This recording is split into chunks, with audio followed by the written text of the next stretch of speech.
How's it going, everyone? This is Haris Kruskic, BR Live's combat sports reporter, and today we're here with the War Dog, Wardlow of AEW. How are you doing today, sir? I'm doing fantastic. How are you? I'm great. Thank you for joining us. So this Wednesday, you and MJF at Fyter Fest are taking on Jurassic Express, continuing that rivalry with Jungle Boy and Luchasaurus. How do you see that match playing out? Who won the singles match? MJF versus Jungle Boy. JF did. Who won the singles match between myself and Luchasaurus? Yourself. You can put one and one together, huh? Do you guys have any sort of game plan that you have been strategizing, working on, or is it just the same usual stuff that you guys have been doing? Well, what we've been doing's been working, so we're going to stick with what we know. Absolutely. So you mentioned MJF. What's it been like working with him? You know, MJF is a really great guy. And I know a lot of people have a lot of problems with him. But MJF and I, we've had a lot of conversations, and we see eye to eye on many things.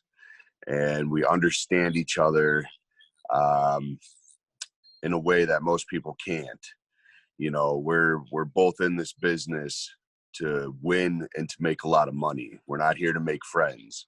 And I know that rubs a lot of people the wrong way, but it is what it is. So I know a lot of people don't like him, but a lot of people just don't understand him. We spoke to MJF before Double or Nothing, and he made it clear Wardlow is first and foremost my bodyguard and a wrestler second. Do you guys see eye to eye with that? Is that something that you have any issues with? You know, he pays me well. So first and foremost, I do watch his back. And we'll just leave it with that. Okay, fair enough. You mentioned, leaving it at that for at least for the time being. Do you have any long-term goals or aspirations at AEW yet? Of course I do. When the time comes, I do anticipate, MJF and myself being the name and faces of AEW. And you better believe that one day I will hold the AEW World Heavyweight Championship. You faced Cody in your in-ring debut at AEW, steel cage match where he did the crazy moonsault. What was going through your head when you saw Cody just flying in the air? Well, you don't have much time to think when you turn around and there's a 240-pound man flying through the air on top of you. But it doesn't matter win or lose. That's the only time Max has ever spoke about winning not mattering. And that is the one and only time you'll ever hear him say that. That night, it wasn't about the win or the lose. That night, it was about hurting Cody, and it was about weakening him moving forward to the pay-per-view. And that is exactly what I did. And who won at the pay-per-view? The individual that's undefeated, MJF. You were on the independent scene before joining AEW. What was that process like, and what was your point of contact with AEW? How did that go? Well, for starters, I should have never even been on the indie scene. I mean, you take one look at me. I should have never wrestled in a VFW hall. I should have never wrestled in front of 100 people. I'm a natural star, and I belong in sold-out arenas. With that said, I was in between training sessions, and I had a voicemail, and I checked it, and it was really just everything coming together. Cody had heard my name from a couple different people all in the same week. One of those people being Britt Baker, who came up together with myself in IWC in Pittsburgh. We kind of started at the same time and grew up together in the company. So she had mentioned my name and a couple other people.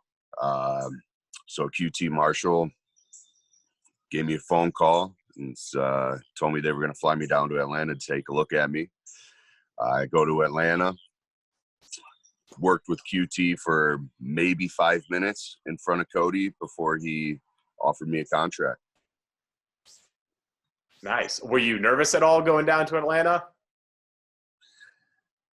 I don't really get nervous, man. This is my destiny. This is what I was put on earth to do. So, I mean, this is, if there's anything that I'm 100% confident with and calm-minded, it's this. I know you are from Cleveland. How have you spent your whole life there? Did you grow up in Cleveland? Yeah, well, I'm about 40 minutes east of Cleveland. Okay. I live in the country, very small town. But yes, I've been born and raised here. What can you tell us about your hometown? What's your favorite aspects to it? Just the peace and quiet. I appreciate being able to walk out of my house and see nothing but woods, no street lights, hear nothing but crickets. I'm not a big fan of the human race, so I enjoy my peace and privacy. You seem very much, like a person that keeps to himself, very stoic. Typically when I have these interviews on, it's a lot of people with, that are just laughing and giggling, but you're very much about your business. And what would you say is your, I guess, motivation or what kind of made you that way to have just a goal in mind to stick with it, all business? Professional wrestling is really the only thing I've cared about and cared to do. So ever since a young age, I've been training very hard and been very focused on making my dreams come true and building the life I want. So I'm very disciplined and I'm very dedicated to the life I want and to this business. I just have a different mindset than most. And I don't really have much of a social life. I don't really have friends. I'm just all day, every day is about getting better and getting where I want to be. It's not much time for playing around.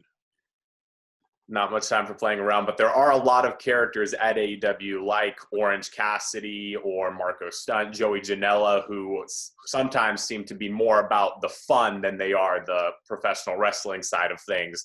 What are your takeaways with that? How do you deal with people like that are essentially polar opposites of you when it comes to how you guys think? I beat the shit out of them in the ring. That's how I deal with them. And they'll all get it. Marco Stunt's gotten it. The rest of the roster will get it too.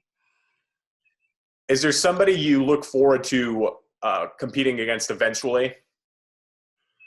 Any particular name? There's a lot of people. I owe Cody one. So I most definitely anticipate redeeming my one loss. Other than that, I most definitely want to get in there with Kenny Omega. A lot of people say he's the best in the world. And the old saying, to be the best, you got to beat the best. So I most definitely want to see what Kenny Omega is all about. I wouldn't mind stepping in there with Moxley too. He's one individual that likes to fight. So I would like to actually get in there and fight with somebody. And other than that, really anybody that wants to step in the ring with me, I'm open for all challenges. Very well said. Wardlow, I appreciate you taking the time. Again, Fyter Fest this Wednesday. Wardlow and MJF take on the Jurassic Express. Everyone tune in, 8 p.m. Eastern on TNT. Wardlow, any last thoughts, comments that you want to make?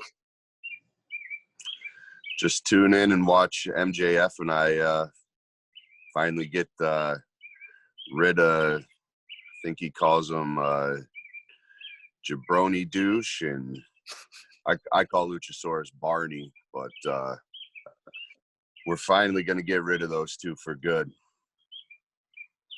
Alrighty. We'll see this Wednesday, again, 8 p.m. Eastern, Fyter Fest. Wardlow, thank you so much for joining us. I appreciate it. Thank you.